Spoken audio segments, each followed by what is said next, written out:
So by keeping my limbs, my arms, and keeping mobile, that's what kept me going. When I talked to the Coast Guard, they said basically that was the thing that kept me alive. If I just laid there and spent the whole time, it was 16 hours from the time I was in the water to the time I got picked up, I probably would have fallen unconscious and I would have been overboard. No, that's remarkable. I sailed from Cape Breton to Saint Pierre. I stayed on board all the time, but it was freezing, and we were doing half-hour watches, and just to stay away, it was next to impossible. One thing I hadn't mentioned, when I went to visit the Coast Guard chaps, I hadn't realized how far I had drifted. So picture yourself 8 miles out from Niagara-on-the-Lake, heading over to the other side, got in the water, and I blew to the west. I went right past St. Catharines, past the Welland Canal, past Port Dalhousie, and I was halfway to Jordan. That's a distance of almost 10 miles from the part where I fell into the water. That was amazing to think that I had drifted that far to the west. And the other thing that I was afraid of, being run down by ships, and luckily there were no ships out that night except that one. Remarkable story. Yes?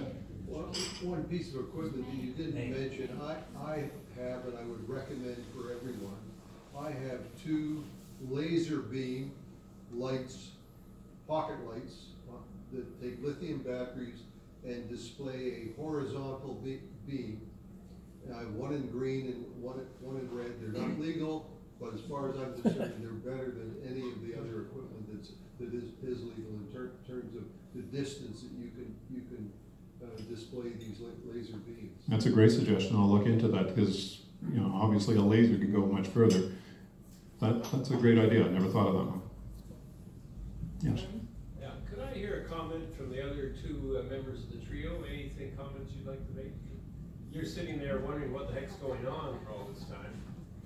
Yeah. Yeah, it was a tough night because from the time that I started getting calls from Trenton, which was about 8 o'clock p.m., I was on and off the phone pretty well all night, every 15 to 30 minutes, getting updates, hypothesizing with them what could have happened.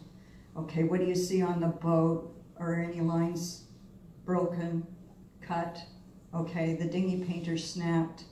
The dinghy's not there, Nick's not there. That means he's probably out there in the dinghy. You know, that kind of thing. But getting those calls all night was also helpful for me because at least I had someone to talk to. And also 2 of our good friends came to stay with me that night. So that was really good.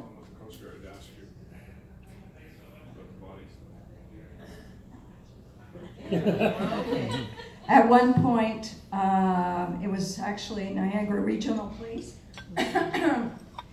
Little did I know they had found a body. They didn't tell me that, but they were asking me how to identify Nick. So that was about half an hour before the Trenton Search and Rescue Center called me back and said that they had found him alive. Les, do you want to say anything? Well, it was a long, harrowing night, I can tell you that. And the greatest relief was getting a phone call from Trenton at about 1:30 in the morning to say we found him and he's alive. And it was a difficult evening. As you can tell, Les is a good friend of Nick and Karen, and Mimico Cruising Club honored him for the work that he did in helping with the rescue. And I don't remember the title